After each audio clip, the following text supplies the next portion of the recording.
میں ہوں ختم نبوت تے گل کرن لگا. جیڑا بندہ اگر مگر تحقیقی تھے بات نہیں چلتی. خاتم کا معنی بھی بیان کرنا ہے.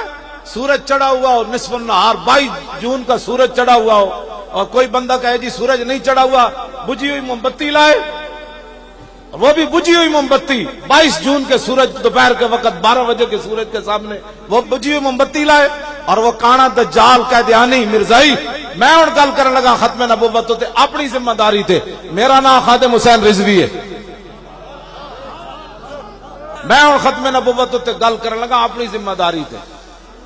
میرے بارے کہ جی بڑی سخت باتیں کرتا ہے. میں کہا جلیا جدو حضور دی عزت تے گل ہوئے تے سخت گل ہی ہو سکتی. ویسے بڑے مسکین ہم ہیں. ہاں جی میں پڑھے ہی کوئی نہیں نرم بات دا. ابو دجانہ نو حضور تلوار دیتی نا میدان احد وچ تو انج لے کے چلے ان الذی عاہدنی خلیلی ونحن بالصفق لدى النخیل اللہ حکومت دہر فی القیولی اضرب بسیف اللہ والرسول. کیا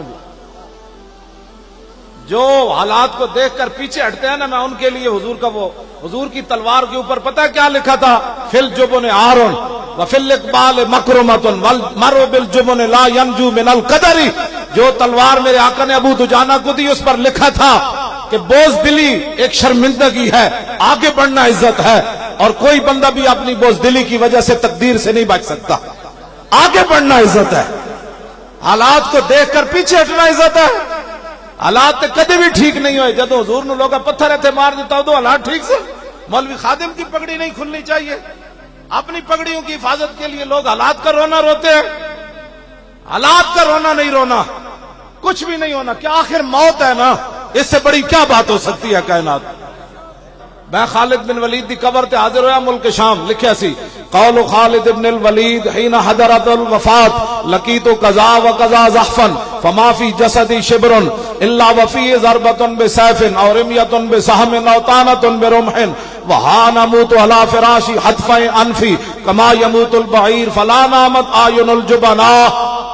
فرمایا خالد بن ولید اس ویلے گل کیتی جدو دنیا تو جان لگے. فرمایا میں بڑی بڑی جنگاں وچ حاضر ہویا, میرے جسم تے ایک بالش جگہ نہیں بچی جتھے تلوار تے تیر تے نیزہ نہ لگیا. تیرا میرا جسم زیادہ قیمتی. ایک ہتھ کڑی بھی حضور دی خاطر نہ لوا سکتا, ایک ہتھ کڑی بھی حضور دی خاطر تو نہ لوا سکیا, ایک پرچ بھی حضور دی خاطر نہ کٹا سکیا. فرمایا ایک جسم تے ایک بالش جگہ نہیں بچی. فرمایا اس موت نو میں بڑی بڑی جنگاں وچ تلاش کیتا, ادوں تے نظر نہ آئی. اج خالد نو کمزور سمجھ کے آگے کیوں جی موت بھی نہ آئی. آخری جڑا جملہ ہے نا خالد بن ولید کا بڑا ڈاٹا ہے. آپ نے فرمایا فلا نامت اعین الجبناء. فرمایا بوز دلاں شالا کدی نیند نہ آوے. فرمایا بوز دلاں نو جا کے میرا پیغام سنا دینا جے تلواراں تے تیراں تے نیزے نال مردا خالد کدوں دا مر چکیا ہوندا. مرنا اسی ویلے ہی ہے جس ویلے موت آئی ہوئے بندے نے. ہاں جی لبیک یا رسول اللہ. ہن دوسری فرمان جنگ یرموک مسلمانوں دی تعداد 36,000, کافراں دی تعداد 3.5 لاکھ.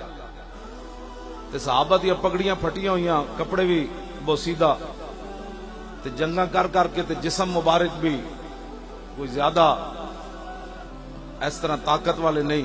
تے مہان انہاں دا وڈا بدماش آیا سپہ سالار, انہیں آ کے خالد بن ولید دے سامنے کھڑا ہو کے کہا صحابہ سارے کھڑے, جرنیل کھڑے, زمین آسمان جو منظر نہیں ویکھے ہونا. خالد بن ولید بھی کھڑے, حضرت مسنہ بھی کھڑے, حضرت شرحبیل بھی کھڑے, ابو عبیدہ بن جراح بھی کھڑے, معاذ بن جبل بھی کھڑے, بڑے بڑے شیر صحابہ کھڑے. اے نہیں سی کسی نے کہا جناب اسی فلانی جنگ جے لڑی لہذا ہن گھر بیٹھ جائیں.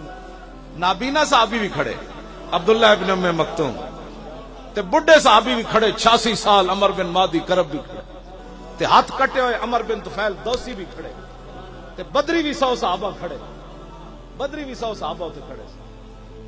اے بھی کوئی گل کرنے والی یار. اج بندہ جڑا بندہ چاہتا ہے جی حالات نہیں ٹھیک, جدو حالات ٹھیک نہ ہون تے نابینا صحابی بھی چلے گئے. اے جڑے تساں کرائی نا کانفرنس, دنیا کتنی آ گئی. تے مدینے دیاں عورتاں نے حضرت صحابہ نو ایک خط لکھا, اتنا سارا مختصر ہو بھی ذرا سنو.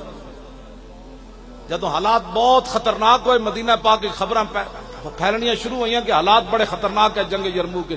تے مدینہ دیاں صحابیات نے خط لکھیا صحابہ نو, فرمایا انتم انصار اللہ اور واللہ ینصر من نصرہ فرمایا تم ہی اللہ کے اور رسول کے دین کے مددگار ہو، لیکن ایک گل یاد رکھنا، اللہ ادی مدد کرنا جڑا پہلے اللہ دی مدد کرے۔ اج تک دین واسطے تسی چلے ہی کوئی نہیں، ذرا چل کے ویکھو تے صحیح مدد آندی کہ نہیں آندی۔